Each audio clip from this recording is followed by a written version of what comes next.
And new at 10, as students head back from spring break, Rochester Public Schools is looking into changing the times they report to class. KIMT News 3's Anthony Monzon monitored tonight's school board meeting and joins us live with what exactly happened. Anthony. Well, Tyler, school start times were already bumped back between 30 and 40 minutes across all grade levels at RPS at the start of this school year. But now feedback collected by the district is leading it to reconsider start times for next fall. Now, in a survey gauging satisfaction with this year's bell times, an overwhelming 97% of participating elementary level staff members provided negative feedback on the change, with many saying their students are exhausted by the end of the day. However, at the middle and high school levels, most staff felt either positively or neutral about starting later in the morning, believing their students are less tired and have more time to prepare. RPS is now evaluating the impact of starting elementary school at 8 a.m. next fall, with middle and high schoolers arriving to class around 9:15 a.m. One potential hangup could be the cost of running buses under that adjusted schedule, particularly with new schools coming into the fold.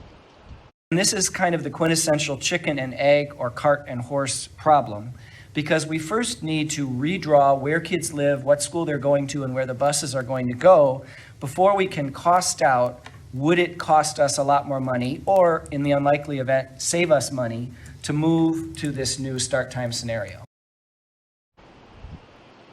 And RPS is expecting to receive an estimate of how much busing would cost under that potential new schedule within the next couple of weeks. If it's not cost prohibitive, the district will then start seeking community feedback on a potential bell time change, with more detailed discussion among school board members set for this May.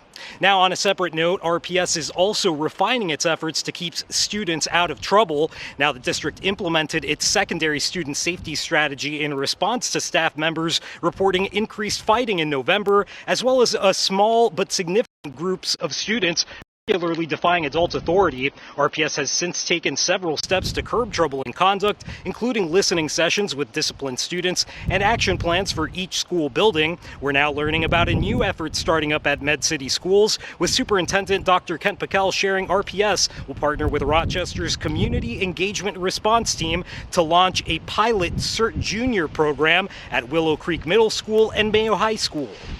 This is going to be bringing a really dynamic group of community leaders in to work with some of our students on youth engagement and youth leadership as yet another piece of the puzzle. That will be happening this spring. And if, as I hope and expect it will be, it is successful, then that's something that we could look at expanding next year. Now, as far as long-term plans, RPS is continuing to collect feedback from students and staff on disciplinary practices, with the goal of bringing forward some comprehensive strategies for next school year. Live in Rochester, Anthony Monzon, KIMT News 3. Right, Anthony, thank you very much. The Rochester Public School Board will review disciplinary data from this school year at its next meeting on April 19th.